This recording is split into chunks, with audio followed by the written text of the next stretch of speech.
So okay mga paps, musta pala? Ngayong araw pala, samahan nyo akong magpalit ng stabilizer bar bushing para dito sa Toyota Vios, okay? So ito mga paps, ang ginawa ko rito, pwede nyo sundan yung ginawa kong video na isa regarding sa pagtanggal ng rack and pinion or steering rack assembly nang hindi binababa yung talangka.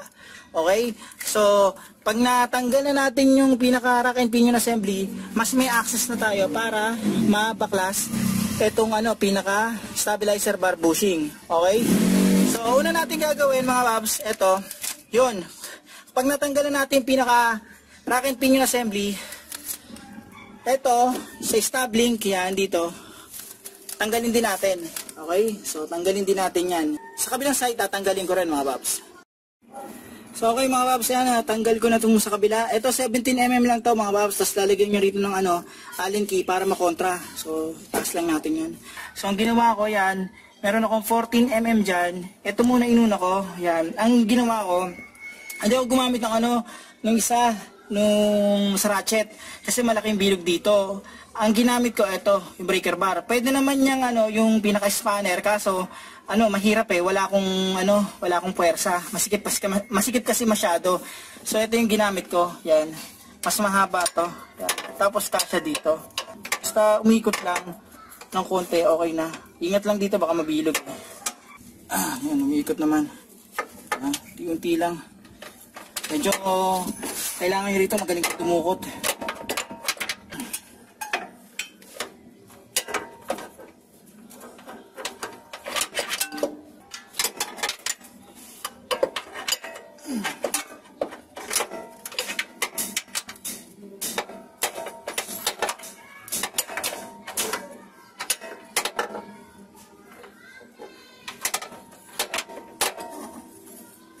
Tingnan mo, kaya na. Makakaya na yan.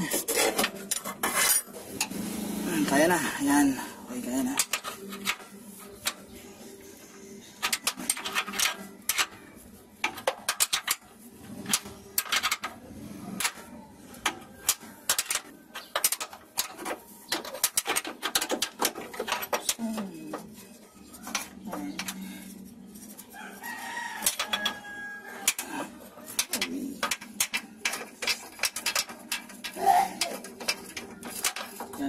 Okay, tanggal na to mga babs.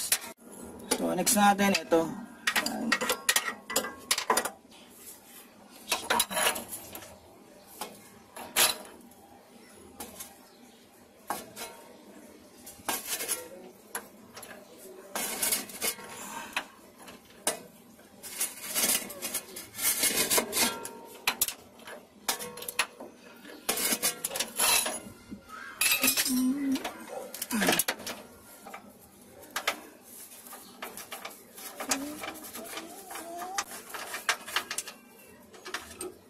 So, ayan na siya mga paps. So, lang Yan, alam nyo. So, pwede ko na matanggal yan. Ito kasi, nilagyan ko lang to ng ng sapi na dati. So, ngayon, palitan na natin. Yan. So, ito siya. Ito yung nilagay kong sapi dati. Yan. So, ito yung tatanggalin ko. Yan.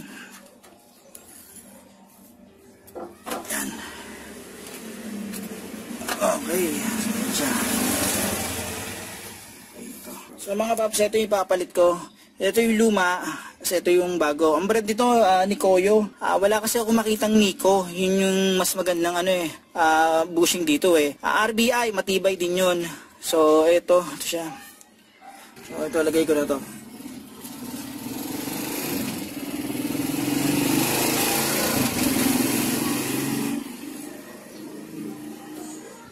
So, hindi ko na nilagyan ng sapi yan mga paps.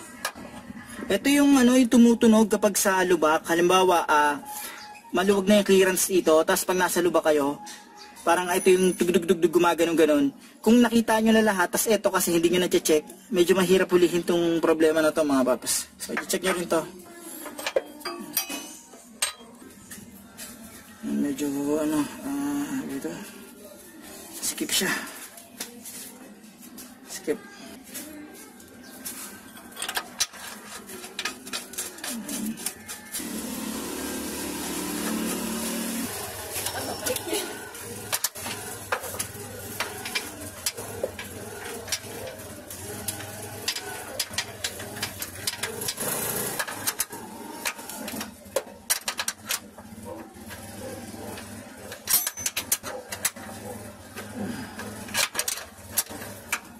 so mga paps, ganito nangyari.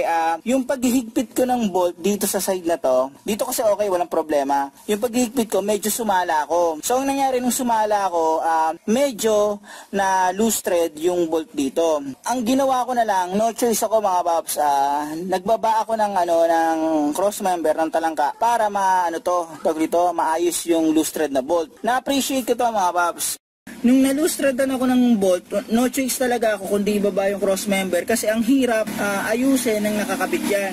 So hindi ko talaga planong tanggalin yung cross member, no choice lang para maayos ko yung thread. So ang ginawa ko, nung na-loosered yung pinaka-bolt niya, tapos yung pinagkakabitan ng bolt, yung pinaka-thread sa loob, gumamit ako nito. Hindi ko na matandaan kung anong sukat ang ginamit ko Pero yung isang sukat dyan, ito yata, hindi ako nagkakamali, ito yata ginamit ko, or ito yata.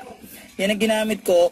Yung thread niya sa loob ng butas, inayos ko. Pagkatapos nun, yung pinaka-screw niya, gumamit ako ng ganito. Yan. Okay, para yung pinaka-thread niya sa screw umayos. Kasi talagang wala na talaga. Kumbaga makikita mo na sira na. Yun ang tandaan niyo mga paps.